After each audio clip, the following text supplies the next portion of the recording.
तो आइए आज का अपना सेशन हम आरंभ करते हैं। आप सबका हार्दिक स्वागत है। हम श्रीमद् भगवद गीता के द्वितीय अध्याय का 7वां आज एक बहुत ही महत्वपूर्ण श्लोक है जो मैंने पिछली बार आपको थोड़ा हिंट भी किया था। तो आज बहुत ध्यान से सुनिएगा। हो सकता है हम इसको एक दिन में आज ना कर पाए, तो हम इसको अगली बार भी लेंगे। तो सबसे पहले हम अपने गुरुजनों का स्मरण कर लें। आप भी अपने अपने स्थान पे अपने अपने गुरुजनों का स्मरण कर लीजिए। ओम अज्ञानतिमिरन्धस्य ज्ञान अंजन शलाकया चक्षुरुन्मिलितं येन तस्मै श्री गुरुवे नमः। वाञ्छाकल्पतरुभ्यश्च कृपा सिन्धुभ्येव च पतितानां पावनेभ्यो वैष्णवेभ्यो नमो नमः।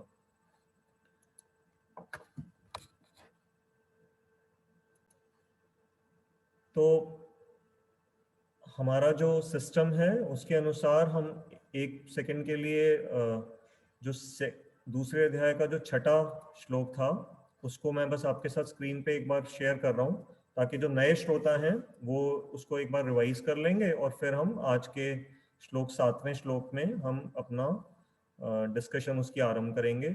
जैसा हमारा सिस्टम है, कोई भी आपके प्रश्न हो उन्हें 40 मिनट तक आप रोक के रखिएगा या कहीं नोट कर लीजिए पेपर पेंसिल पे, और जब मैं रुकूंगा तो फिर एक एक करके हम आपके माइक्स को अनम्यूट कर देंगे। आप चैट बॉक्स में अपने प्रश्नों को डाल सकते हैं।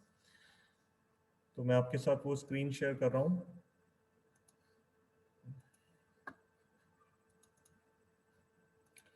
इसमें इस समय आपकी स्क्रीन पे छठा श्लोक है जिसका मैं सिर्फ अनुवाद पढ़ देता हूँ।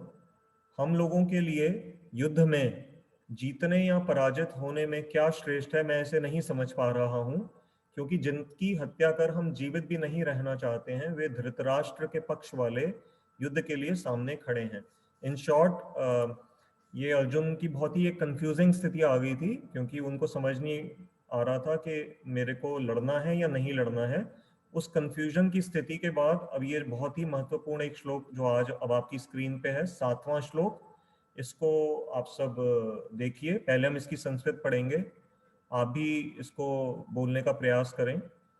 कार्पण्य दोषो उपहत स्वभावः पृच्छामि त्वाम धर्म सम्मूढ़ चेताः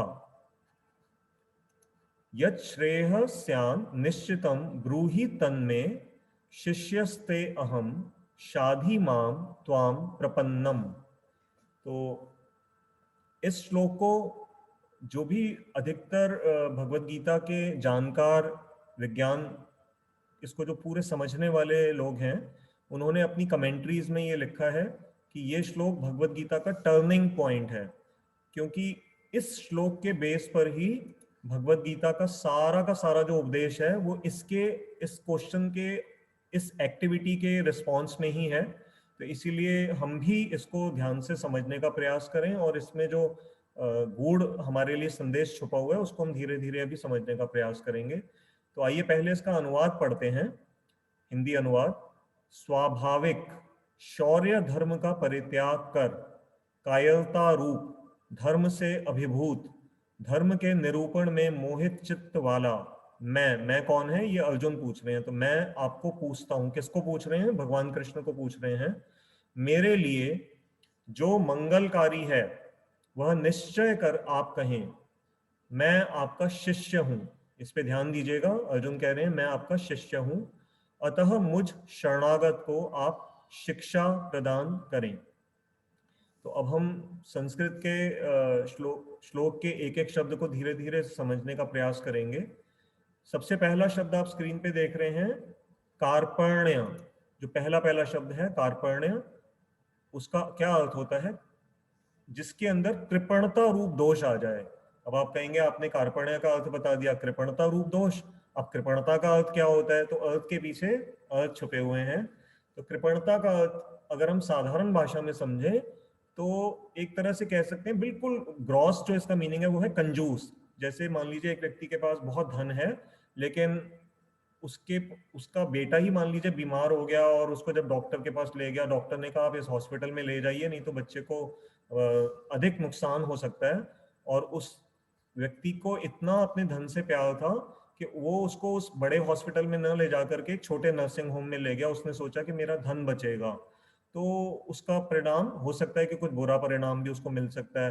तो ऐसे व्यक्ति को हम क्या कहेंगे कि उसने बहुत बड़ा लाइफ में रिस्क लिया और वो कंजूसी करी। तो ये कृपणता का एक एग्जाम्पल है।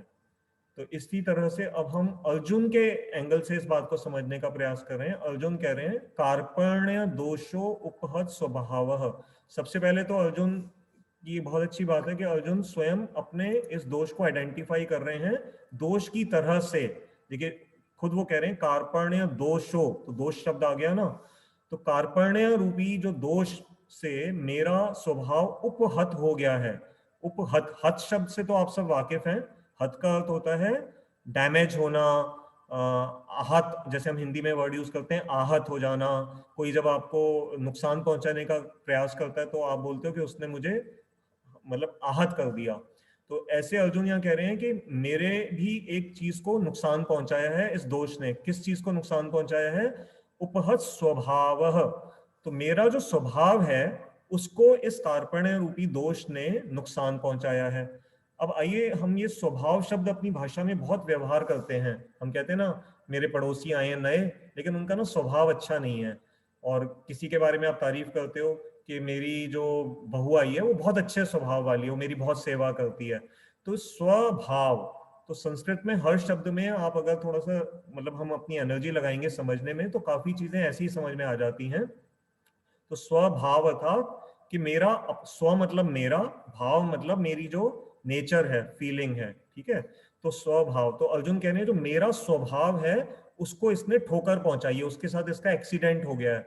अब मेरा स्वभाव क्या है? अर्जुन का स्वभाव क्या है? अर्जुन है एक क्षत्रिय, और क्षत्रिय का स्वभाव क्या होता है कि वो धर्म की स्थापना करने के लिए प्रयास करते हैं और अधार्मिक लोगों को दंड देते हैं। तो यहाँ अर्जुन देख रहे हैं कि जो मेरे रिश्तेदार हैं वो अधर्म के पाथ पे चल रहे हैं। तो अर्जुन को स्वभाव से तो वास्तव में उनसे इस समय लड़ना चाहिए था, लेकिन कार्पण्य दोष आ गया। तो ये कार्पण्य दोष क्या आ गया कि अर्जुन को अपना जो ममत्व है, जो उनके साथ जो रिश्ता है उनका, जो वो कजन्स हैं, उनके गुरु द्रोण हैं और भीष्म पितामह हैं, उनके साथ जो रिश्ता है वो कार्पण्य रूपी दोष के रूप में उनको तंग कर रहा है और उनका स्वभाव डिस्टर्ब हो गया है। आगे अर्जुन कह रहे हैं प्रच्छामी, मैं पूछता हूं, पूछ रहा हूं। तो पूछने का क्या एक रेलिवेंस होती है लाइफ में। एक, आज मैं जब सुबह आपके लिए नोट्स तैयार कर रहा था तो मुझे ऐसे ही एक छोटा सा एक फनी सी स्टेटमेंट, कई बार शायद व्हाट्सएप पे कहीं पढ़ा होगा, बट वो पृच्छामी से बड़ा उसके साथ उसका लिंक है कि देखिए बात करने की टोन की कितनी इंपॉर्टेंस होती है। एक पति पत्नी दिन के समय में दोनों रेस्ट कर रहे थे, तो शाम के जैसे अब ये टाइम होता है ना 5 बजे, इस समय मुझे पता है कई लोग आप में से रेस्ट कर रहे होते हैं, संडे का दिन है। और लेकिन हमारी गीता क्लास का टाइम ऐसा है कि मैं आप सबको धन्यवाद देता हूँ और प्रणाम भी करता हूँ, क्योंकि आप ये जो टाइम होता है इस समय कई बार आप रेस्ट कर रहे होते हो और आप उठ करके एकदम से आप जागते हो कि नहीं नहीं 5 बजे टाइम हो गया है। तो थोड़ा सा इस समय ना निद्रा का वो रहता है। तो मान लीजिए एक हस्बैंड वाइफ लेटे हुए हैं बेड पे और वाइफ ने हस्बैंड को कहा चाय पीनी है, तो हस्बैंड भी नींद में थे, तो हस्बैंड ने कहा हाँ हाँ मेरे लिए भी 1 कप बना देना। तो वाइफ कहती है पूछ नहीं रही हूं, बता रही हूं। तो अब यहाँ वर्ड सेम है, चाय पीनी है। अब चाय पीनी है से एक अर्थ निकला कि हो सकता है हस्बैंड ये सोच रहे हैं कि वाइफ मेरे से पूछ रही है कि क्या चाय पियेंगे तो मैं आपके लिए बना देती हूँ, लेकिन वास्तव में पत्नी क्या कह रही है, अपनी इच्छा बता रही है कि मुझे चाय पीनी है। इशारे में मतलब आप बेड छोड़िए, किचन में जाइए और चाय बनाइए, मेरे को भी दीजिए और खुद भी पी लीजिए। तो एक ही शब्द है, तो इसमें पृच्छामी शब्द जो आ रहा है ना, वो है कि पूछ रहे हैं। अभी तक अर्जुन उस पत्नी की भांति अपने पति को, जैसे पत्नी बताती रहती है कि भाई ये करना है ये करना है, आप ऑर्डर फॉलो करो, तो अभी तक अर्जुन भी भगवान कृष्ण को पूछ नहीं रहे थे। जितने भी श्लोक पहले अध्याय में आए हैं या इससे पहले वाले आए हैं, अभी तक अर्जुन का एक फ्रेंडशिप का ही रिलेशन था। उन्होंने एक बार भी भगवान से कुछ पूछा नहीं। हाँ, एक जगह पे कहा था कि मेरा रथ को आप दोनों सेनाओं के मध्य में ले चलिए, तो वो भी एक तरह से ऑर्डर था जो एक सारथी को दिया था उन्होंने। अब यहाँ बस पहली बार आप देख रहे हैं अभी तक के भगवत गीता में पृच्छामी शब्द आया है कि मैं पूछ रहा हूँ। तो पूछना एक अपने आप में एक ऐसी क्वालिटी है कि चाहे भले आप कितने भी बड़े से बड़े कोई पदवी धारक हो, नेता हो, या आप कोई बहुत अमीर व्यक्ति हैं, लेकिन मान लीजिए आप किसी ऐसे एरिया से जा रहे हैं जहां पर आपको रास्ता नहीं समझ में आ रहा, या आपको किसी का घर पता करना है, तो भले आप कितनी बड़ी से बड़ी गाड़ी में बैठे क्यों ना हो, लेकिन मान लो रास्ते में कोई पनवाड़ी की दुकान है, कोई रिक्शा वाला है, तो जब आप उससे पूछते हो तो उस समय आपकी टोन एक डिफरेंट होती है। मतलब आप उसको थोड़ा सा ना एक नम्रता से आप उसके सामने प्रश्न रखते हैं कि मुझे मिस्टर गुप्ता के घर जाना है, आप जानते हैं ये ब्लॉक कहाँ पर है और ये एड्रेस है, तो उस समय वो फिर आपको बताता है। और यहाँ पर भी अगर आप उस टोन में पूछेंगे कि मतलब किसी का सम्मान ना करते हुए, तो फिर वो आपको, आप देख लेना, आप सड़क पे भी एक्सपेरिमेंट करके देख लीजिए, अगर आप किसी एग्रेसिव टोन में किसी से बात करेंगे, चाहे आपको कुछ पूछना भी है, तो वो आपको ठीक से जवाब नहीं देगा। मुझे अभी अभी एक घटना याद आ रही है, वो बड़ी दुखद घटना थी। एक कपल, अभी ये 15 या 20 दिन पहले मैंने पढ़ा था, एक कपल आए थे शायद पंजाब से या कहीं से, तो उनका बेटा ना खेलते खेलते, वो अभी दिल्ली में पहुंचे ही थे, तो किसी ऐसे इलाके में, इलाका भूल गया, नॉर्थ दिल्ली में कहाँ था, तो उनका ना बच्चा थोड़ी देर के लिए गायब हो गया। तो उनको, उस पति पत्नी घबरा गए कि हमारा बेटा बेटा अभी यहाँ सामने खेल रहा था, पता नहीं, नजर नहीं आ रहा, तो सब जगह पूछने लगे। तो वो गली में ज्यादा लोग नहीं बैठे थे, तो दो कोई जवान लड़के बैठे थे, तो उनसे उन्होंने पूछा कि आपने बेटा हमारे देखा क्या, तो वो थोड़े से ना डिस्टर्ब हो गए। हो सकता है अब उन्होंने पूछने में थोड़ा टोन कुछ ऐसे कर दी हो या क्या हो, वो तो अखबार में इतना नहीं लिखा था, लेकिन इतना लिखा था, थोड़ी देर में वो बात इतनी बढ़ गई, उन दोनों लड़कों को इतना गुस्सा आ गया सिर्फ इस बात से कि उन्होंने 2-3 बार, उस हस्बैंड वाइफ ने उनसे पूछ लिया कि हमारे बेटे को आपने कहीं देखा है, और उन्होंने उनको मार दिया। They killed that person who was asking him. उस हस्बैंड को, उस बच्चे के बाप को ही उन्होंने जान से मार दिया सिर्फ ये पूछने के लिए। तो कहने का अर्थ है कि हमारे को जो पूछना जो है ना, वो भी एक टोन बड़ा लाइफ में मैटर करती है। तो अर्जुन कह रहे हैं कार्पण्य दोषो उपहत स्वभावः पृच्छामि त्वाम। अब त्वाम शब्द का क्या अर्थ होता है? तुमसे, मतलब आपसे, संस्कृत में बोलेंगे त्वाम। तो यहाँ पर हम ध्यान रखें, कई लोग इन श्लोकों के बड़े गलत अर्थ निकालते हैं। कुछ आपको ऐसे भी वक्ता मिलेंगे जो ये कहेंगे, एक्सप्लेन करने की कोशिश करेंगे कि अर्जुन ने जो ये प्रश्न पूछा, वो देखने में तो लग रहा है कि उन्होंने कृष्ण से पूछा, लेकिन वो वास्तव में उन बाहरी कृष्ण से नहीं पूछ रहे, जो कृष्ण के अंदर परमात्मा है, वो उनको एड्रेस कर रहे हैं। तो ये गलत है। अभी हम उसको बाद में समझेंगे, लेकिन अभी सिर्फ जो जो श्लोक का एक एक क्लियर अर्थ नजर आ रहा है। अब जो त्वाम शब्द लिखा है आपकी स्क्रीन पे आ रहा है, तो त्वाम का अर्थ क्या होता है? त्वम, त्वम को उसमें हम त्वाम एड्रेस करते हैं, तो त्वम मतलब ये किसी पर्सन को डिनोट कर रहा है, एज अ पर्सनैलिटी। तो उधर से अर्जुन पूछ रहे हैं, किन से पूछ रहे हैं? स्वयं भगवान कृष्ण से पूछ रहे हैं। फिर आगे बड़ा इंपॉर्टेंट शब्द आ रहा है, धर्म सम्मूढ़ चेता। बस ये जो तीन आपकी इस समय स्क्रीन पे जो शब्द आ रहे हैं, धर्म सम्मूढ़ चेता, ये समझ लीजिए पूरी की पूरी आगे की जो भगवत गीता है, ये इन तीन शब्दों का आंसर है। कैसे? भगवत गीता में टॉपिक्स तो बहुत सारे आएंगे आगे जाकर के, भगवान ये भी बताएंगे कि खाना क्या खाना है, कैसे सोना चाहिए, कैसे घूमना चाहिए, कैसे दान देना चाहिए, कैसे वस्त्र इत्यादि पहनने चाहिए, कैसे चलना है, कैसे उठना है, कैसे बैठना है, सब चीजें भगवान बताएंगे। लेकिन वो सब क्या है, किस चीज का आंसर है, वो इस श्लोक के अंदर ये शब्द छुपे हुए हैं। अर्जुन ने कहा धर्म सम्मूढ़ चेता। तो पहले चेत शब्द को आप समझ लीजिए। चेत शब्द आ रहा है चित्त से। हमारा, आपने कई बार सुना होगा ना, हम अपने भाषा में व्यवहार करते हैं, आपने सुना होगा मन होता है, बुद्धि होती है और अहंकार होता है। तो वो, उसको कहा जाता है, एक अंदर हमारे चित्त है। चित्त क्या है? जहां पर सारे पास्ट लाइफ्स के जो इंप्रेशन होते हैं ना, वो इस चित्त के अंदर होते हैं। तो चित्त से ही शब्द चेताहा आ रहा है। तो अर्जुन कह रहे हैं धर्म सम्मूढ़ चेताहा। तो मैं क्या है, जो मेरा चित्त है वो धर्म के विषय में सम्मूढ़ हो गया है। अब इसको धीरे धीरे समझते हैं। आपने मूढ़ शब्द सुना होगा। मूढ़ शब्द का अर्थ होता है not a very intelligent person. मतलब जब हम मोहित हो जाएं, एक प्रॉपर डिसीजन ना ले पाए, तो उसको कहा जाता है मूड, मतलब मैं कंफ्यूज हो गया हूं। और सम मूड मतलब बहुत ही बुरी तरह से मैं उलझ गया हूं, कंफ्यूज हो गया हूं। किस विषय में? धर्म के विषय में। तो यहाँ अर्जुन का जो डायरेक्ट क्वेश्चन है कि धर्म के विषय में मैं सम्मूढ़ हो गया हूं, मेरे चित्त में ये जो एक प्रॉब्लम आ गई है, जैसे सॉफ्टवेयर में करप्शन आ जाती है या कई हमारे कंप्यूटर सिस्टम में वायरस आ जाता है, तो वैसे ही हमारा जो बॉडी का हार्डवेयर है, उसके अंदर जो मन रूपी हमारा ये जो बुद्धि है, ये जो सॉफ्टवेयर है, इसमें इसमें हमारे को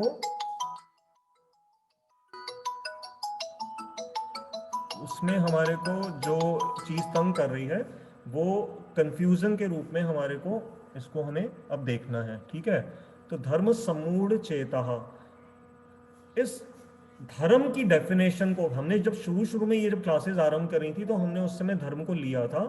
तो धर्म शब्द को जो हमारे साथ उस समय नहीं लोग जुड़े थे, मैं बस शॉर्ट में बता देता हूँ। धर्म शब्द का वैसे तो बहुत ब्रॉड डेफिनेशंस हैं। कई बार लोग धर्म को रिलीजन के रूप में ट्रांसलेट करते हैं, but religion is not the exact translation of this word धर्म। हमारी इंग्लिश लिटरेचर में धर्म की कोई प्रॉपर ट्रांसलेशन नहीं है। इसको आप ऐसे समझ सकते हैं कि ध्री धातु से है। जो भी वस्तु संसार के अंदर है उसको उसका जो इंट्रिंसिक क्वालिटी है, जो इनहेरेंट क्वालिटी है जिसकी वजह से वो डिफाइन होती है, वो उसका धर्म होता है। जैसे पानी जो है, पानी का धर्म क्या है? तरलता, गीलापन, तरलता, ये पानी का धर्म है। अग्नि का धर्म क्या है? प्रकाश देना और हीट देना। तो ऐसे हर वस्तु का संसार में धर्म है। तो ऐसे मनुष्यों का जो धर्म है उसके विषय में अर्जुन कंफ्यूज है और वो इसी के बारे में पूछ रहे हैं कि धर्म सम्मूढ़ चेता, मुझे आप इस धर्म के विषय में आप प्रभु बताइए। तो ये जितनी भी अब भगवत गीता के आगे के जो आएंगे, आप ध्यान रखिएगा कि भगवत गीता लड़ाई कराने के लिए ग्रंथ नहीं है। अब पूरे जो भी आगे आंसर्स आएंगे, मैंने पहले भी कई बार आपको बताया है कि भगवान कहीं पे भी ये नहीं तरीके बताएंगे, अच्छा अर्जुन तुझे ऐसा लड़ना है, ऐसे ऐसे ये पॉलिसी बतानी, नहीं। भगवत गीता में इनका कोई वर्णन नहीं है। धर्म के विषय में ही भगवान बताएंगे कि धर्म क्या है तुम्हारा। और अर्जुन की कंफ्यूजन क्या थी कि मैं क्षत्रिय हूं या मैं इस समय रिश्तेदारी को निभाऊं, किस रिश्ते को प्रोमिनेंस दूं। आगे चलते हैं, कह रहे यत श्रेय। श्रेय शब्द पहले भी कई बार आया है। दो शब्द होते हैं, श्रेय और प्रेय। प्रेय होता है जो इन नॉर्मल सर्कमस्टांसेस हमारी इंद्रियों को अच्छा लगता है। मैंने कई बार जैसे एग्जांपल दिया, आपको गर्मी लग रही है, आपने एसी ऑन किया, आपको ठंडक मिल गई। प्यास लग रही है, ठंडा पानी पी लिया, उसी समय आपकी इंद्रियां सेटिस्फाई हो गई। और सर में दर्द हो रहा है, गोली खा ली, दर्द हट गया। तो ये क्या है? प्रेय के कार्य हैं जो शॉर्ट टर्म एकदम से आपको रिलैक्स कर देते हैं। और श्रेय क्या होता है? श्रेय होता है लॉन्ग टर्म बेनिफिट वाला। तो अब अर्जुन ने प्रेय नहीं पूछा है, ध्यान रखिएगा। अब अर्जुन को जो भी आगे से इंस्ट्रक्शंस मिलेंगी वो श्रेय के बारे में है। यत् श्रेयस स्यात्, जो भी मेरे लिए श्रेयस्कर हो। निश्चितम, निश्चितम मतलब मैं तो प्रभु इस समय अनिश्चित स्थिति में खड़ा हूं। अनिश्चितता क्या होती है? जब आपको ये नहीं समझ में आता कि मैं गाड़ी को लेफ्ट साइड मोड़ूं या राइट साइड मोड़ूं, तो आप मुझे निश्चित रूप से ब्रूही, ब्रूही मतलब बताइए, तन में, मुझे, जैसे वहां ऊपर बोला था त्वाम अर्थात आप, और यहां कह रहे हैं मुझे बताइए। तो आप देखिए दो पर्सन्स के बीच में ये पूरा डायलॉग हो रहा है। ऐसा कहीं भी नहीं लिखा हुआ गीता के अंदर कि एक निराकार परमात्मा को अर्जुन कोई एड्रेस कर रहे, नहीं। It is a dialogue between two persons. तो तभी कह रहे हैं तन में। अब बहुत इंपॉर्टेंट है, एक और शब्द आ रहा है, शिष्यस्ते अहम। अब मान लीजिए कि यहां तक अगर अर्जुन रुक जाते कि मुझे बताइए, तो इमेजिन कीजिए कि कृष्ण वहां से युद्ध में के मैदान में देख रहे हैं और अर्जुन को यहां तक सुनने के बाद मान लो कृष्ण एक प्रश्न पूछ रहे हैं कि अर्जुन तुम तो मेरे मित्र हो, मेरे साथ ही बेड पे उठते बैठते हो, मेरे साथ ही एक थाली में भी भोजन कर लेते हो, हंसी मजाक भी करते हो, मेरे साथ जगह जगह घूमने भी गए हो अब तक कई बार। तो मुझे ऐसा कौन सा तुमने कोई मेरे साथ रिश्ता बनाया है जब मैं तुम्हें कुछ बात समझाऊं? क्योंकि दो दोस्तों के बीच की बात में कई बार इतनी ग्रेविटी नहीं होती। दोस्तों के अंदर क्या होता है, एक दूसरे को चलो कुछ गाइडेंस दी, कौन सा मोबाइल अच्छा है दोस्त ने बता दिया, बट मान लो वो मोबाइल आपने दोस्त की रिकमेंडेशन पे खरीद लिया और कल को आप उससे सेटिस्फाई नहीं होते, तो अब ये थोड़ी कि दोस्त के ऊपर आप एक लीगल केस डाल दोगे कि भाई तूने मेरे को ये बोला था कि ये वाला पर्टिकुलर मोबाइल आया था तो ये ले ले। नहीं, दोस्ती में फॉर्मेलिटी नहीं होती है, मतलब इनफॉर्मल वे में आप चिट चैट करते रहते हो। परंतु अगर इनफॉर्मल वे में बात करनी है तो भगवान उस केस में अर्जुन को ज्ञान नहीं देंगे, क्योंकि ज्ञान फ्लो करने के लिए दो लेवल्स होंगे। मैंने आपको पिछली बार बताया था गुरु की डेफिनेशन क्या होती है। गुरु मीन्स जो एक ऐसी नॉलेज रखता है जो आपसे कहीं ज्यादा है। एक जब आप कार भी ठीक कराने जाते हो ना, तो आप देखते होंगे कई बार कार मैकेनिक्स या छोटे छोटे बच्चे ना ट्रेनिंग में आए हुए होते हैं, तो वो क्या बोलते हैं, अपने जो मेन मैकेनिक होता है उसको बोलते हैं उस्ताद। ठीक है ना, तो उस्ताद जी आप बताइए, तो वो डांट भी खाएगा बच्चा, चाय भी पिलाएगा। लेकिन वो कई सालों तक वहां पर रह करके एक तरह की तपस्या करता है, क्योंकि उसको कार को रिपेयर करने का हुनर जो है वो उस उस्ताद के अंडर रहने को सीखने को मिलता है। तो तभी वो नॉलेज ट्रांसफर होती है। ऐसी क्लास में, यूनिवर्सिटी में जब हम पढ़ने जाते हैं तो टीचर का जो तबका है तभी वो इंफॉर्मेशन नीचे की तरफ फ्लो करती है। तो यहाँ पर अर्जुन अब कह रहे हैं, कृष्ण भगवान के जो मन में जो प्रश्न आ रहा है उसका अर्जुन डायरेक्टली उत्तर दे रहे हैं। अब मेरा रिश्ता आपसे फ्रेंड वाला जो है वो अब सबॉर्डिनेट हो गया। अब अभी से मेरा रिश्ता आपके साथ इस समय क्या हो रहा है, शिष्यस्ते अहम शाधि माम त्वाम प्रपन्नम। तो मैं आपका शिष्य हूं, आप शाधी मेरे ऊपर शासन करिए। तो शासन करने का क्या अर्थ है कि शिष्य शब्द का भी देखिए अर्थ क्या होता है, जो शासन करने योग्य हो। इसको याद रखिएगा, अगर कोई आपसे पूछे ना शिष्य की क्या डेफिनेशन होती है, शिष्य शासन करने योग्य जो होता है उसको बोलते हैं शिष्य। तो शिष्यस्ते अहम शाधि माम, शाधि माम मतलब मेरे ऊपर आप शासन करिए, त्वाम प्रपन्नम, प्रपन्नम अर्थात मैं अब आपकी शरणागति ले रहा हूं, माम त्वाम प्रपन्नम आपके प्रति सरेंडर कर रहा हूं। तो प्रपन्नम शब्द को मैंने किसी से बड़ा अच्छा एक इसकी डेफिनेशन सुनी और मैं आपको बताना चाहूंगा। प्रपन्नम शब्द के अंदर जो शब्द छुपा हुआ है वो है प्रपद। पद शब्द का अर्थ आप जानते हैं, पद शब्द के बहुत सारे अर्थ होते हैं। तो पद शब्द का यहाँ पर जो अर्थ है चरण, पैर जैसे होते हैं। तो जब हम किसी के पैर को छूते हैं तो वो पद, तो प्रपन्नम, तो प्रपद शब्द से प्रपद का अर्थ होता है जो पैर का टॉप होता है ना, ऊपर का पंजा, उसको जब हम झुक करके किसी को टच करते हैं पैर छूते हुए, तो हम एक तरह से उसके प्रति क्या कर रहे हैं, प्रपन्न हो रहे हैं। तो अर्जुन यहाँ पर बता रहे हैं कि मैं सिर्फ आपका शिष्य ही नहीं हूं, और मैं सिर्फ यही आपको ये नहीं कह रहा कि आप मेरे ऊपर सिर्फ शासन करने की रिक्वेस्ट ही नहीं कर रहा, मैं आपके पैर भी यहाँ पर छू रहा हूँ। प्रपन्नम मतलब एक मैं उसको अपने एक्शन से भी आपको ये विश्वास दिला रहा हूँ कि मैं आपको गुरु के रूप में इस समय स्वीकार कर रहा हूँ। अब इसमें एक और टेक्निकल बात समझने की है। आप कहेंगे कितनी डेप्थ में हम जा रहे हैं। अभी यहाँ जो है ना प्रपन्नम शब्द में पैर का जो ऊपर का हिस्सा है ना वहां पर हम टच कर रहे हैं, लेकिन ये हम अपनी मर्जी से कर रहे हैं। मान लीजिए जैसे ही अगर अर्जुन का यहाँ मन बदल जाएगा तो पैर के ऊपर से अगर वो हाथ अपना हटा लेंगे तो फिर से वो कनेक्शन ब्रेक हो जाएगा। मतलब वो हो सकता है फिर से कहें कि नहीं अब मेरा बस काम खत्म हो गया, तो मैं अब आपके प्रति पूरा सरेंडर्ड नहीं हूं। तो पूरा सरेंडर कब होगा, शरणागति तब होती है जबकि पैर के पंजे के नीचे हम पैर दबा दें और किसी के का बॉडी का वेट अपने हमने हाथ पे ले लिया और उनसे कहा कि अब आपकी मर्जी है, जब आप पैर हटाएंगे तभी मेरा हाथ निकलेगा, मतलब अब मैं पूर्ण रूप से शरणागत हूं। तो ये बड़ा एक इसलिए यहां पर बात बता रहा हूं कि जो दूसरा अध्याय है ना, इसके अंदर अभी अर्जुन की पूर्ण शरणागति नहीं हुई है। ये इसलिए आपको बात अभी बता रहा हूं क्योंकि अभी आगे कुछ श्लोकों के बाद आप देखेंगे फिर से अर्जुन दोबारा से कहेंगे कि मैं युद्ध के विषय में थोड़ा कंफ्यूज हो रहा हूं। लेकिन जो पूरी शरणागति होगी वो होगी जब 18वें अध्याय में, जब 18वें अध्याय में जाकर के कहेंगे ना कि करिष्ये वचनम तव। तो पूरी शरणागति अर्जुन की अभी नहीं हुई है, अभी सिर्फ वो सरेंडर के मूड में आए हैं कि मैं इसको आपसे शिक्षा लेने के लिए तैयार हूं। तो ठीक है, अभी हमने इस श्लोक को ऊपर ऊपर से अब ले लिया है। अब मैं इसमें से जो कुछ और पॉइंट्स हैं अगले जो 15 मिनट मेरे पास हैं, मैं उसको थोड़ा सा और खुल के एक्सप्लेन करने का प्रयास कर रहा हूँ। इसमें भी और भी बहुत सारी इसमें गूढ़ बातें हैं क्योंकि ये टर्निंग पॉइंट है भगवत गीता का। आगे इसको हो सकता है मुझे अगले संडे भी इसको थोड़ा सा लेना पड़ेगा। तो इस श्लोक से जैसा भी हमने समझा कि उनका जो रिलेशन है वो आपस में चेंज हो रहा है रिलेशन, और now he is admitting that he needs help. तो अर्जुन से हमें अब क्या सीखना है, अब ये ध्यान से सुनिएगा, हमारे लिए इसमें क्या तीन बातें छुपी हुई हैं। इसमें तीन इंग्लिश के वर्ड्स हैं, उससे हम धीरे धीरे अपने स्वभाव पे इसको अप्लाई करने का बारे में सोच सकते हैं। पहला है सेल्फ परसेप्शन, दूसरा है सेल्फ रिफ्लेक्शन, और तीसरा है सेल्फ क्रिटिसिज्म।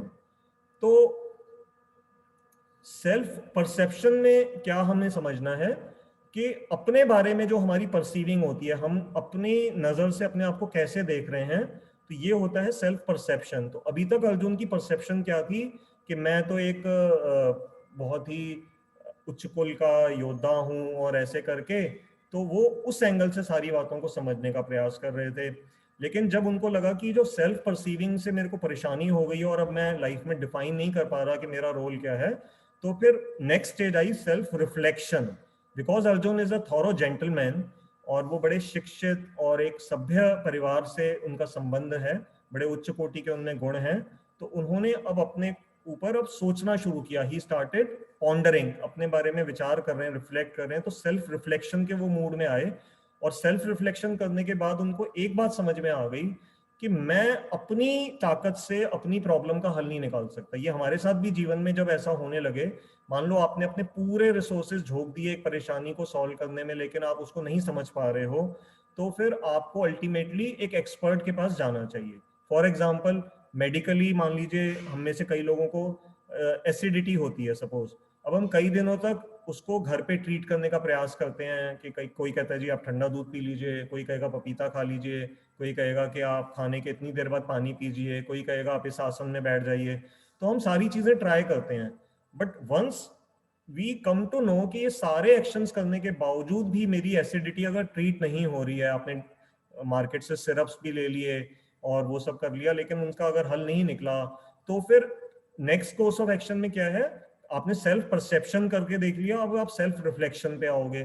सेल्फ रिफ्लेक्शन में आपने देख लिया कि भी मैंने सारे अपने कोर्स ऑफ एक्शन करके देख लिए, मेरे को उससे परेशानी हो रही है अभी भी। अब नेक्स्ट स्टेप क्या आएगा?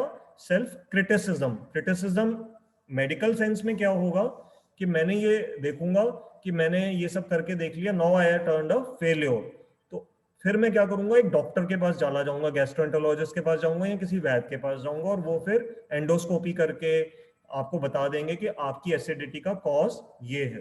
तो उसी तरह से अर्जुन जो है, अब वो सेल्फ क्रिटिसिज्म के मोड में आ गए हैं।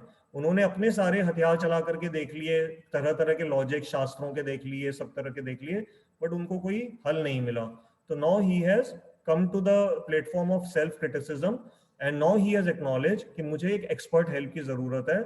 और उनके केस में ही वॉज वेरी फॉर्चुनेट, क्योंकि वो स्वयं भगवान के साथ ही थे और उन्होंने भगवान को ही गुरु के रूप में स्वीकार किया। और जैसा हम सबने सुना भी है, कृष्णम वंदे जगत गुरुम। तो पिछली बार भी कईयों ने प्रश्न एक दो बार पूछा था, पर्सनल लेवल पे भी मेरे से कई बार पूछा है। लोग कहते हैं कि हम गुरु को कैसे धारण करें। तो अभी अगर कोई भी कार्य ना जल्दबाजी में नहीं करना चाहिए, तो कम से कम इतना हम विश्वास रखें कि कृष्ण भगवान जो हैं वो जगत गुरु हैं। तो उनको अगर हम उस सेंस में एक्नॉलेज कर लेते हैं, तो भगवान आपके प्रति कोई ना कोई करुणा करके, अगर आप सिंसियरली गुरु को चाहते हैं, तो भगवान किसी ना किसी तरीके से आपके जीवन में उनसे आपको मिलवा देंगे। आपको पता भी नहीं लगेगा और आप ऐसे किसी ना किसी बहाने से उनसे मिल लोगे। तो इसलिए इसमें हमारे को ये समझने वाली बात है। अभी जो कृपण शब्द है, जिसको एक और छोटे से एग्जाम्पल से समझते हैं कि माइजरलीनेस क्या होती है, कृपणता क्या होती है। जैसे आप मान लीजिए कि एक एग्जाम्पल मेरे को अभी भी थोड़ी देर पहले ध्यान आया था। जैसे एक गांव है, उस गांव में ना वो शहर से ऐसी दूरी पे है कि वहां पर कोई भी जो लोग हैं वो शहर की जीवन से कटे हुए हैं। उन्होंने कोई कार भी नहीं देखी आज तक। एज्यूम कर लीजिए कि कोई आदिवासियों का गांव है। तो एक बार क्या हुआ, उनके रास्ते से एक चोर एक गाड़ी को चोरी कर कर करके भगा करके लेके जा रहे थे, लेकिन उनके पीछे पुलिस पड़ी हुई थी। तो चोरों, शाम का समय हो गया, तो गाड़ी उस गांव के पास से निकल रही थी और पेट्रोल हो गया खत्म। अब चोरों को पता था कि पेट्रोल खत्म हो गया, यहाँ तो पेट्रोल मिलेगा नहीं। वो गाड़ी छोड़ कर करके वहां से भागे और पुलिस भी उनको ढूंढती ढूंढती, अंधेरा हो गया तो पुलिस वहां से चली गई। अब वो जो गाड़ी है वो एबंडन हो गई उस विलेज के अंदर। अब वहां पर उस विलेज में जो रहते हैं लोग, उनको पता ही नहीं है कार क्या चीज होती है।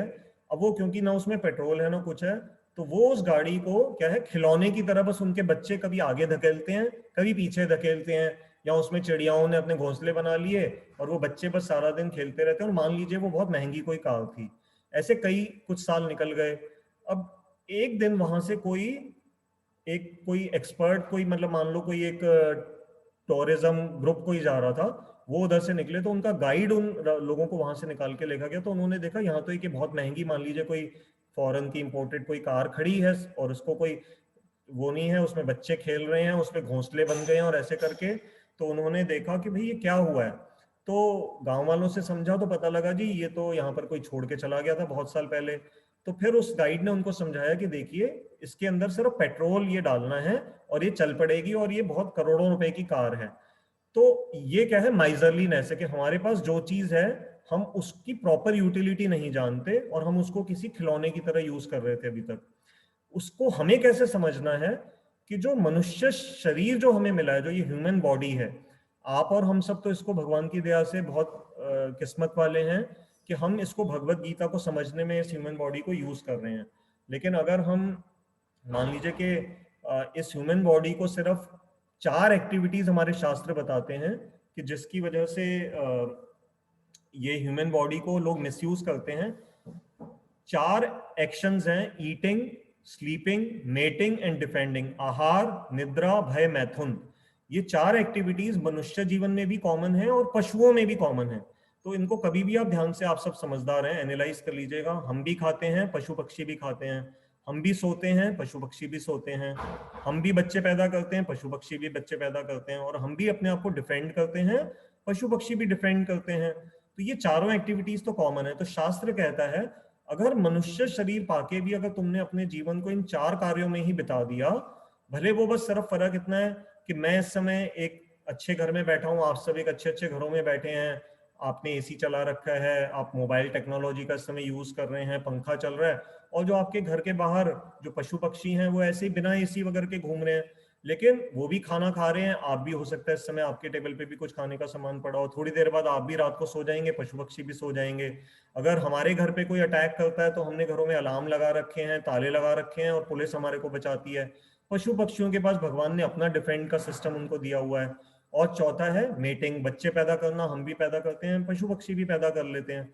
तो अगर अब इस ह्यूमन बॉडी में हम जैसे लोग भी अगर इसी के लिए जीवन को बिता देंगे तो हम भी कौन होंगे, कृपण होंगे। तो बुरा मत मानिएगा, शास्त्र हमारे को ना नींद से उठाता है। शास्त्र कुछ ऐसे कठोर वचनों को यूज करता है तभी हम जागते हैं। तो इसमें एक बहुत अच्छा बृहद अरण्य उपनिषद, हमारे जो उपनिषद हैं उनमें से एक उपनिषद है बृहद अरण्यक उपनिषद। उसके 3.8.10 में एक श्लोक है, मैं आपके साथ स्क्रीन पे उसको शेयर कर रहा हूं, उसको ध्यान से आइए पढ़ते हैं। उसमें इस कृपण वर्ड को डिफाइन किया गया है कि कृपण का क्या अर्थ होता है। यहां पर आप इसको देखिए स्क्रीन पे, मैं थोड़ा सा इसको एनलार्ज कर रहा हूं। बृहद आरण्यक उपनिषद में व्याकुल व्यग्र मनुष्य, व्यग्र मनुष्य कौन है, जो बेसिकली ठीक से अपने जीवन को यूज नहीं कर रहा, उसका वर्णन इस प्रकार हुआ। ये जो संस्कृत में श्लोक है इसको आप ऐसे देखिए, यो वा मतलब जो कोई, एतद अक्षरम, गार्गी, गार्गी क्या है, ये संवाद हो रहा है गार्गी के साथ। अवेदित्वा ये शब्द है, इसमें अ छुपा हुआ है, तो ये अवेदित्वा मतलब न जान कर करके, अर्थात अक्षरम कहते हैं ब्रह्म को, भगवान को, अपने जीवन का जो पर्पस है उस भगवान को जो बिना जाने, अपने जीवन के जो उद्देश्य को बिना जाने हुए, अविदित्वा मतलब बिना जान कर करके, अस्मान लोकात, अस्मान मतलब इस लोक से, अस्मान लोकात इस लोक से, प्रईति, प्रईति मतलब चला जाता है, सकृपणः तो कृपण वह है जो मानव जीवन की समस्याओं को हल नहीं करता और आत्म साक्षात्कार के विज्ञान को समझे बिना कुकर और सूकर की भांति इस संसार को त्याग कर चला जाता है। तो कुकर सूकर कौन होते हैं, कुकर मतलब अर्थात डॉग की जो योनि है, और सूकर अर्थात पिग की जो योनि है। तो ये जो नीचे लेवल की योनियां हैं उनको भी, क्योंकि ये चारों आहार, निद्रा, भय, मैथुन तो मिल ही रहा है। सुअर को कीचड़ अच्छा लगता है, वो उसी को ही टेस्ट से खाता है, और जो डॉग की योनि है उसको भी सड़क पे ही सब कुछ फैसिलिटी मिल जाती है प्रकृति से। तो ये बृहदारण्यक उपनिषद हमें चता रहा है कि अगर हम मनुष्य जीवन की समस्याओं को हल नहीं करते और आत्म साक्षात्कार के विज्ञान के बारे में क्वेश्चन नहीं करते और उसी तरह संसार के से चले जाते हैं तो हम कौन है, कृपण हैं। तो ये जो कृपण वर्ड आया था ना, कार्पण्य दोषो उपहत स्वभाव, उस कृपण की क्या डेफिनेशन है वो हमें इस बृहदारण्यक उपनिषद से मिल रही है। अब इसके ऑपोजिट क्या है, कृपणता के ऑपोजिट हमारा पर्पस क्या है, हमें क्या बनना है, वो इसके विपरीत एक और श्लोक है, नीचे आप पढ़िए स्क्रीन पे। ब्राह्मण इसके विपरीत होता है। मैंने पिछली बार भी बताया था, ब्राह्मण शब्द का अर्थ वैसा नहीं है मैंने कि भाई जिसने चोटी रखी हुई है, तिलक लगा रखा है, धोती कुर्ता पहना है और आपके घर में वो 501 रुपए आपसे लेता है और आपके घर में कोई आकर के गृह प्रवेश करा दिया, और वो हो भी सकता है ब्राह्मण, नहीं भी हो सकता। लेकिन ब्राह्मण के क्या वास्तविक अर्थ हैं, ब्राह्मण मतलब जो ब्रह्म को जानता है। तो ब्रह्म क्या है? बृहद वस्तु, बृहन्यति इति ब्रह्म। तो ये जो सारी डेफिनेशंस हैं, ब्राह्मण कौन है ये अभी हम वेट करेंगे, मैं यहाँ पर अभी नहीं बताऊंगा आपको। भगवत गीता में स्वयं भगवान आगे जाकर के बताएंगे कि ब्राह्मण कौन होता है। तो अभी सिर्फ इतना समझ लीजिए कि ब्राह्मण का वो नहीं है जो आपके घरों में आपकी पूजा आकर के करा देते हैं। अब यहाँ पर क्या है देखिए, ब्राह्मण इसके विपरीत होता है। किसके विपरीत होता है? कृपण के, जो इस शरीर का उपयोग जीवन की समस्त समस्याओं को हल करने में करता है। तो आप कहेंगे यहाँ पर तो लिखा है शरीर का उपयोग जीवन की समस्याओं को हल करने में करता है, तो हम भी तो हल कर ही रहे हैं। हम भी तो रोज सुबह उठते हैं, मुंह से स्मेल आती है तो हम टूथपेस्ट कर लेते हैं, आंखों में ठीक से नजर नहीं आ रहा होता तो हम आंखों में छींटे मार लेते हैं, शरीर से पसीने की स्मेल आ रही होती है तो हम नहा लेते हैं, साबुन हमें हमारे पास बहुत अच्छे अच्छे, फेस को चमकाना है बड़े अच्छे अच्छे महंगे महंगे फेस वॉश कर लेते हैं, फेस स्क्रब कर लेते हैं, अच्छी अच्छी चीजों से शेविंग करते हैं, बहुत अच्छे कपड़े पहनते हैं, फिर उसके ऊपर परफ्यूम भी लगा लेते हैं। तो आप देखो कि उसके बाद हम अपने ऑफिस चले जाते हैं, घर का काम करते हैं, तो हम तो अपने जीवन के सारे कार्य कर ही रहे हैं, प्रॉब्लम्स को हल ही कर रहे हैं। नहीं, ब्राह्मण वो है, यहाँ लिखा है, जो जीवन की समस्त समस्याओं को हल करने में प्रयत्न करता है। जीवन की समस्त समस्याएं ये नहीं है कि सिर्फ अपना पालन पोषण करना या अपने बच्चों को बड़ा कर देना या अच्छी विद्या हासिल करना, नहीं, ये भी है। मैं ये नहीं कह रहा कि ये इंपॉर्टेंट नहीं है, ये भी सब इंपॉर्टेंट है, लेकिन इनके ऊपर एक सुप्रीमली इंपॉर्टेंट, जिसके लिए मनुष्य जीवन इंपॉर्टेंट है। मनुष्य, बाकी काम तो हम पशु की योनि में भी कर सकते हैं, लेकिन पशु की योनि में आप धर्म को नहीं समझ सकते। आप किसी कुत्ते बिल्ली को कभी मंदिर में या इस प्रवचन में, अब आपका कोई पेट डॉग अगर आपके साथ बैठा हुआ है, आप उसको कितना मर्जी कह लिए कि आ जाओ टॉमी, मैं भगवत गीता क्लास सुन रहा हूँ, मेरे साथ बैठो और तुम भी समझो, तो आप उसको इशारा करोगे, वो आपके साथ आके बैठ तो जाएगा, लेकिन वो मेरी बात को समझ नहीं सकता, राइट। तो भगवत गीता को आप ही समझ सकते हो, क्यों? क्योंकि मनुष्य जीवन में ही ये प्रेरोगेटिव है हमारे पास, वो फैकल्टीज नेचर ने और भगवान ने हमें दी हैं कि हम इस विषय को डेप्थ से समझ सकते हैं। तो ब्राह्मण इसके विपरीत होता है, जो जीवन की समस्त समस्याओं को हल करता है। यह एतद अक्षरम गार्गी विदित्वा, पहले वाले श्लोक में था अविदित्वा अर्थात बिना जाने हुए, और जब वो विदित्वा अर्थात जान करके जब इस संसार से जाता है तो वो ब्राह्मण है। बस देखिए कितना सिंपल है कि मनुष्य जीवन जब मिला है तो हमें इस संसार से जाते हुए पहले ही हमें अपने आप को मनुष्य जीवन की जो परेशानियां हैं उनको दूर करने के लिए इंक्वायरी करनी चाहिए। इसलिए वेदांत सूत्र का जो पहला पहला सूत्र है, अथातो ब्रह्म जिज्ञासा। अथातो means no, no means no we have all come to this human form of life, so we have to inquire ब्रह्म जिज्ञासा। ये जिज्ञासा नहीं करनी कि आज रिलायंस का शेयर कितने का हो गया, टाटा का कितने का हो गया, या आईफोन कितने का बिक रहा है। ठीक है, वो सब काम लाइफ में अपने आप होते रहेंगे, परंतु जिज्ञासा जिसकी करनी है, वो जिज्ञासा, हमारी जो प्रोमिनेंट जिज्ञासा है वो है अथातो ब्रह्म जिज्ञासा। भगवान के बारे में, जो इस पूरे ब्रह्मांड का जो स्रोत है, उसको ढूंढने के लिए जीवन मिला है, हम कहाँ से आए हैं, कहाँ जाना है।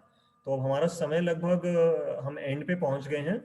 मैं एक दो जो छोटे छोटे पॉइंट्स हैं उनको कवर कर लेता हूँ, फिर आप तब तक अपने प्रश्नों के बारे में सोचना शुरू करिए, और मेरे पास एक दो कुछ न्यूज हैं शेयर करने के लिए, तो हम उसको ले लेंगे। तो knowledge of lack of knowledge is also knowledge. आप कहेंगे ये आपने क्या बोला, मैं धीरे धीरे बोलता हूँ। Knowledge of lack of knowledge is also knowledge. हम में से कई बार बहुत सारी बातें हमें नहीं मालूम होती, और दुख की बात तब होती है जब हम ये स्वीकार नहीं करते कि हमें ये बात नहीं मालूम। ठीक है, तो वो गड़बड़ है। लेकिन जब ये हम स्वीकार कर लें कि हमें इस विषय के बारे में नहीं पता, तो ये भी अपने आप में एक नॉलेज है। इसको हम एक एग्जांपल से समझ सकते हैं।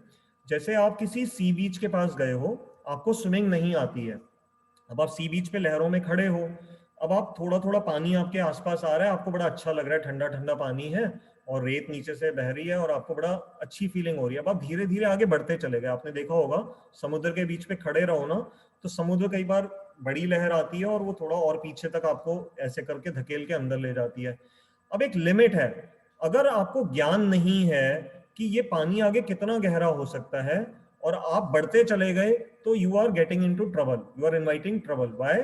क्योंकि पानी, आपको स्विमिंग आती नहीं है, पानी है समुद्र जिसको आप जीत नहीं सकते। धीरे धीरे आप उसमें बढ़ते चले गए और अज्ञान की वजह से एक कोई ऐसी बड़ी लहर आई और आपको गोता लग गया, और आप उसमें, कई बार गंगा जी में होता है ना, हम नहाने जाते हैं तो गोता लग जाता है और फिर वो आपको हाथ उठाने पड़ते हैं कि बचाओ बचाओ, और फिर कोई लोग आकर के आपको बचाते हैं। और अगर दूसरी तरफ आपको नॉलेज है कि मुझे स्विमिंग नहीं आती है, तो ये मेरे लिए रिस्की हो सकता है, अब मैं धीरे धीरे यहाँ से बाहर की तरफ निकलूं या सेफ जगह पे रहूं, या मैं किसी को बता दूं कि आप मेरे ऊपर नजर रखना, मैं पानी में हूं, अगर मैं स्लिप वगैरह कर जाऊं तो मेरे ऊपर ध्यान दीजिएगा। इसलिए कोस्ट गार्ड्स होते हैं जो आपको बचाने के लिए उसी समय आते हैं। तो acknowledging that you don't know how to swim is proving in your case to be a sign of knowledge, ठीक है ना। तो ये एक तरह से अच्छी बात है कि आप एक्नॉलेज कर रहे हो कि मुझे तैरना नहीं आता और मुझे सेफ रहना है।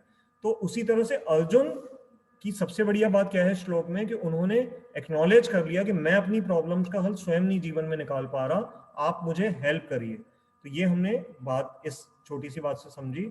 और एक आखिरी बात जो बस अब एक रह गई है, एक होती है हमारी सरफेस आइडेंटिटी और एक है हमारी सब्सटेंशियल आइडेंटिटी। ये ध्यान से सुनेंगे। सरफेस आइडेंटिटी है, जैसे for example my name is Kamal, मैं यहाँ रहता हूँ, मैं इतना पढ़ा लिखा हूँ, इस बिजनेस को चलाता हूँ, ये मेरी फैमिली है, ये मेरी 2 बेटियां हैं। ऐसे ही आप सबकी भी अपनी आइडेंटिटी क्या है कि for example mister CM Bansal ji हैं, या अशोक विहार में रहते हैं, इनकी इतनी उम्र है, इनका ये बिजनेस है। तो ऐसे आप सब जितने भी हम सभी लोग संसार में रहने वाले हैं, हम सबकी ये सरफेस आइडेंटिटी है जिसके द्वारा हम संसार में अपनी पहचान बना करके बैठे हुए हैं।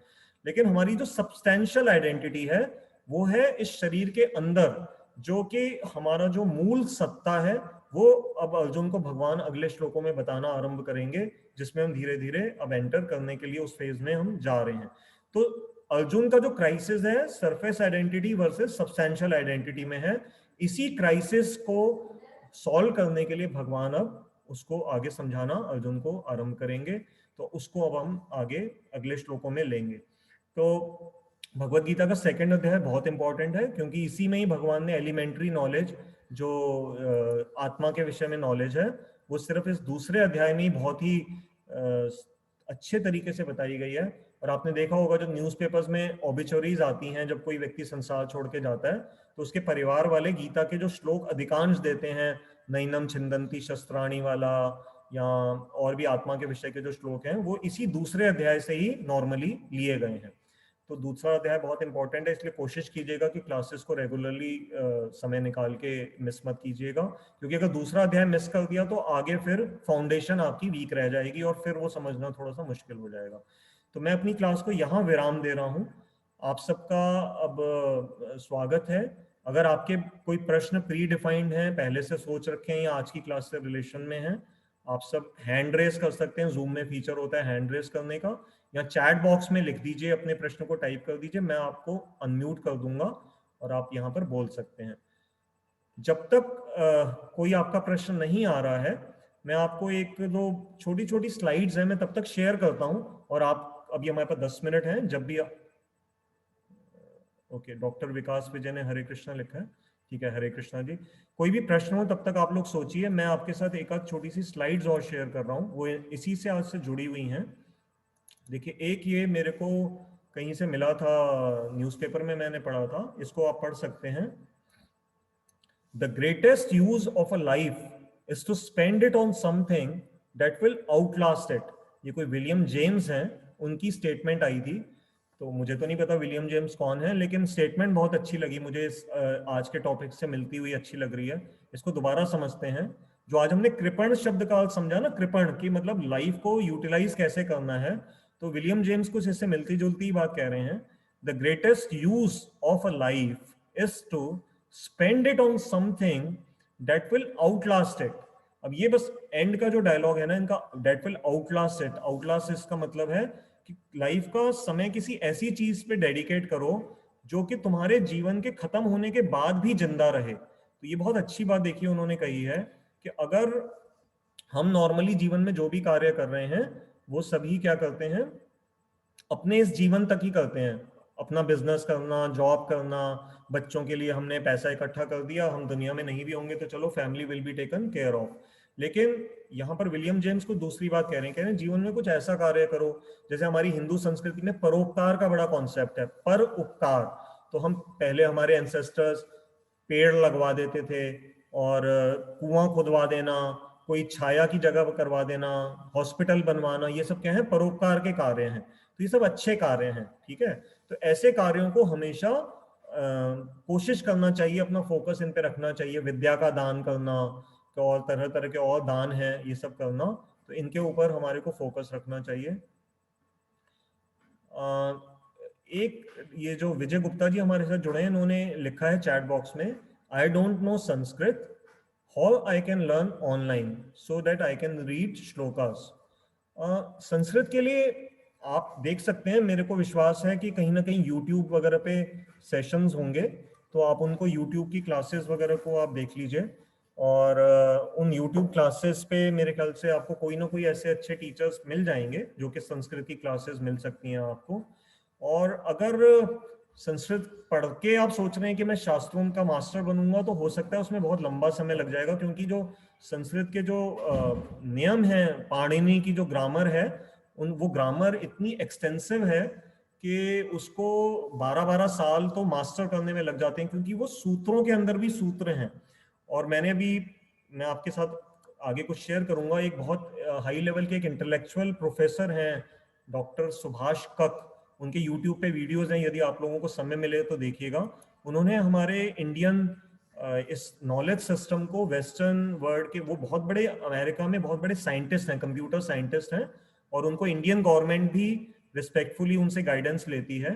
तो उन्होंने बहुत अच्छी कुछ वीडियोस प्रोड्यूस किए हैं, तो उसमें आप अगर देखेंगे तो आपको पता लगेगा कि संस्कृत के ये जो पाणिनि की जो ग्रामर वगैरह हैं, इनका काफी हद तक जो बूलियन एल्जेब्रा है, जिसपे ये सारा कंप्यूटर साइंस आज की डेट का जो टिका हुआ है, तो जो कंप्यूटर साइंस के जो एल्गोरिथम्स हैं, वो काफी हद तक वो उन जो सूत्र हैं, पाणिनि का तो ग्रामर तो संस्कृत के बारे में, बट ऐसे कुछ और सूत्र हैं, मैं आपको उसके बारे में प्रॉपर नाम अगली 1-2 क्लासेस में हो सकेगा तो बताऊंगा, थोड़ा और स्टडी करके।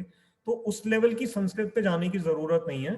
आप भगवत गीता, आप मेरे से पर्सनल आईडी पे पूछ लीजिएगा, तो मैं आपको कुछ ऐसी रेफरेंसेस दे दूंगा, जैसे हम भी जो भगवत गीता रेफर कर रहे हैं, तो उसमें बाकायदा एक एक संस्कृत शब्द का अर्थ लिखा हुआ है स्क्रीन पे। आप धीरे धीरे उसको भी घर पे पढ़ेंगे तो आपको थोड़ा सा उसके साथ फैमिलियरिटी बढ़ती चली जाएगी। लेकिन संस्कृत नहीं भी समझ में आए तो ये मत सोचिएगा कि मैं जब संस्कृत सीखूंगा तभी ही गीता को समझूंगा।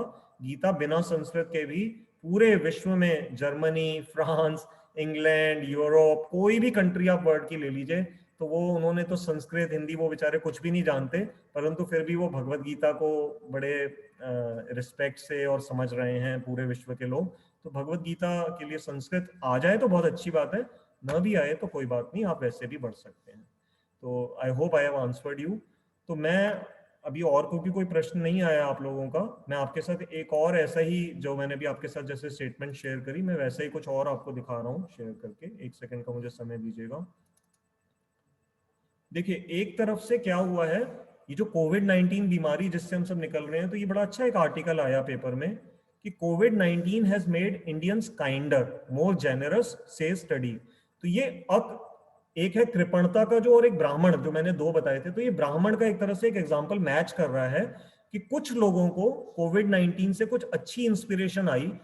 ये इंडियंस के बारे में ये न्यूज में आया था कि it has made Indians kinder, more generous, मतलब लोगों ने, इसमें पूरा आर्टिकल में लिखा हुआ है, कुछ रिसर्च इन्होंने करी है कि कैसे जो एनजीओज होते हैं उनको ज्यादा दान मिला है, और लोगों ने सड़कों पे जा जा करके लोगों की हेल्प करी है। जैसे हमारे फिल्म स्टार सोनू सूद के बारे में आपने सुना होगा, उन्होंने जा जा करके बहुत हेल्प करी लोगों की।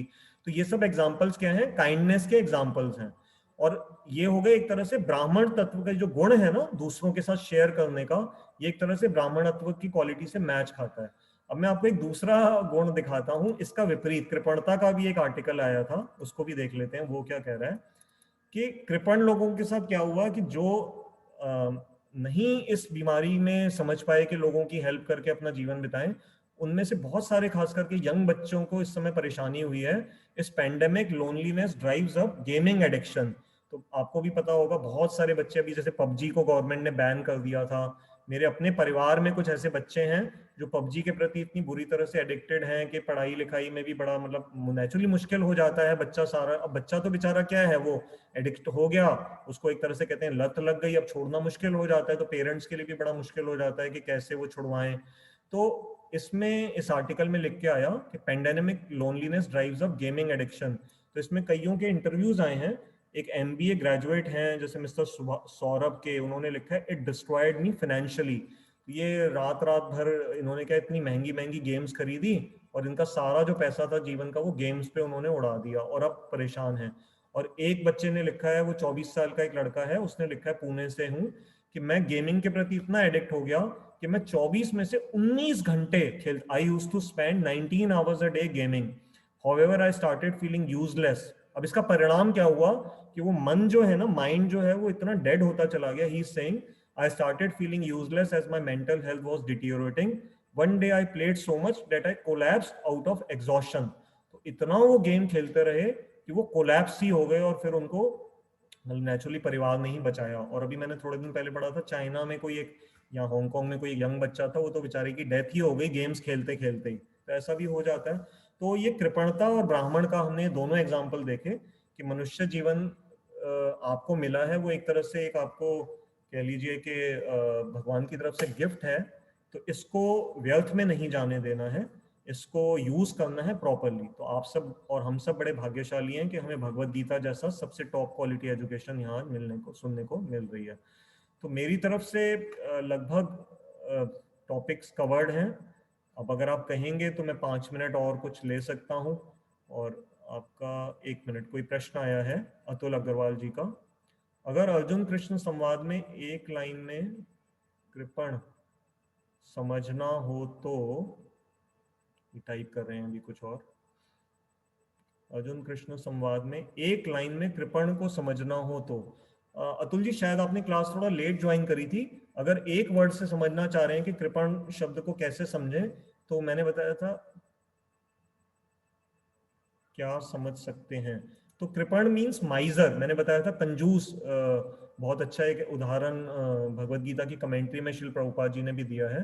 तो माइजरलीनेस जो होती है, अर्थात कृपणता बेसिकली मीन्स कंजूस होना, कि मतलब मेरे पास एक कोई चीज अच्छी है लेकिन मैं उसका यूज नहीं कर रहा, तो वो कंजूस है। मैंने एक एग्जाम्पल भी दिया था कि आपके पास धन है लेकिन आप अपने स्वयं अपने बच्चे के इलाज में कंजूसी कर रहे हैं।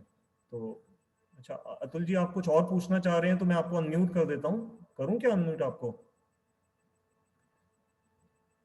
क्योंकि मैं आपको अनम्यूट करता हूँ 1 मिनट के लिए। ठीक है, 1 सेकंड वेट करिए, मैं आपको अभी अनम्यूट कर रहा हूँ।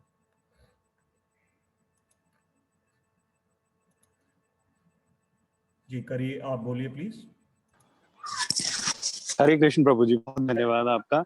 हाँ। मेरा प्रश्न पता नहीं आपको अटपटा लगे, या हो सकता है मैं बिल्कुल बेतुका प्रश्न पूछ रहा हूँ, परंतु अनभिज्ञ होने की वजह से पूछ रहा हूँ।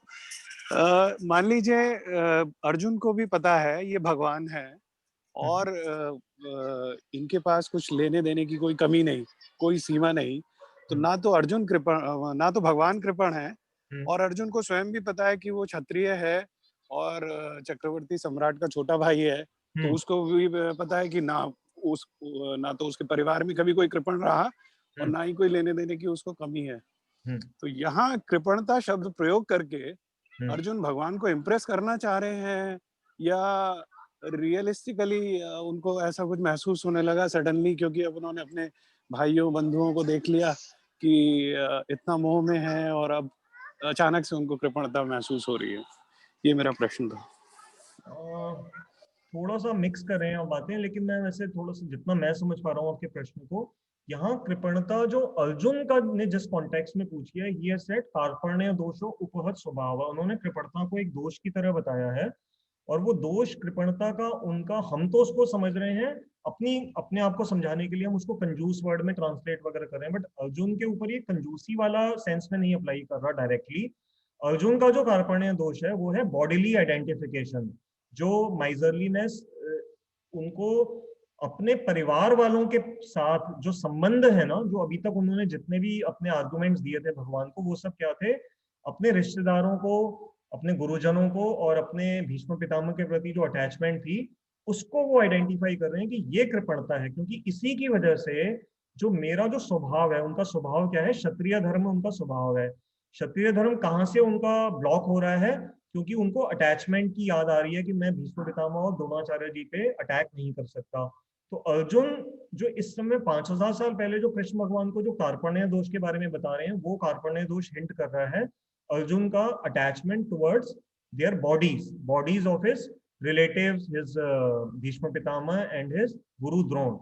तो हमारे को समझने के लिए, क्योंकि अभी हमने बॉडी आइडेंटिफिकेशन को, अभी इस क्लास वाले लोगों ने भी पूरी तरह से हम उस लेवल तक नहीं पहुंचे हैं, तो उसको समझाने के लिए हमारे आचार्य हमें माइजरली से समझाने का प्रयास करते हैं कि जैसे एक कंजूस व्यक्ति होता है, वो अपनी पूरे रिसोर्सेज को थॉरली यूज नहीं कर रहा है और बचा रहा है जहां पर उसको यूज करना चाहिए, तो वो कृपणता है। जैसे एक बैट्समैन है, अब बिल्कुल मान लीजिए T20 ये जो आजकल चल रहे होंगे मैचेस टीवी पे, तो इसमें मान लीजिए लास्ट ओवर आ गया है और उस समय एक बहुत अच्छा बैट्समैन फील्ड पे है, लेकिन वो अभी भी क्या है, एक एक बॉल को नॉर्मल टिक कर रहा है, मतलब एक एक रन ले रहा है, और उस टीम को चाहिए मान लीजिए 30 रन चाहिए उस ओवर से। तो 5 बॉलें बची हैं और उसमें अगर 30 रन चाहिए तो उसका मतलब उनको हर बॉल पे एक 6 चाहिए। लेकिन अगर वो जो बैट्समैन है, अगर अपना स्किल, उसके अंदर कैपेबिलिटी है तो हिट 5 सिक्सेस ऑन दो लास्ट रिमेनिंग 5 बॉल्स, बट अगर वो उस मूड में ही नहीं है, वो अभी भी टिक टिक कर रहा है, तो हम कहेंगे कि ये कंजूसी कर रहा है, अपनी स्किल को यूटिलाइज नहीं कर रहा। तो ये ग्रॉस एग्जांपल है। तो वैसे ही अर्जुन समझ रहे हैं कि जो मेरा अपना स्वभाव है, उन्होंने कहा कार्पण्य दोषो उपहत स्वभाव, तो मेरा अपना जो स्वभाव है वो हत हो रहा है किससे, इस कार्पण्य दोष से। तो अर्जुन का स्वभाव है क्षत्रिय धर्म की रक्षा करना, और उस स्वभाव को, ये फीलिंग कि मेरे जो रिश्तेदार मेरे सामने युद्ध में खड़े हैं, मैं कैसे उनके साथ लड़ूंगा, ये उनको तंग कर रहा है। तो ये दोनों इनकम्पैटिबिलिटी की सिचुएशन आ गई है और इसीलिए वो परेशान है। आप शायद कहीं म्यूट हो गए हैं क्या? एक मिनट रुकिए, मैं आपको दोबारा से म्यूट करता हूँ।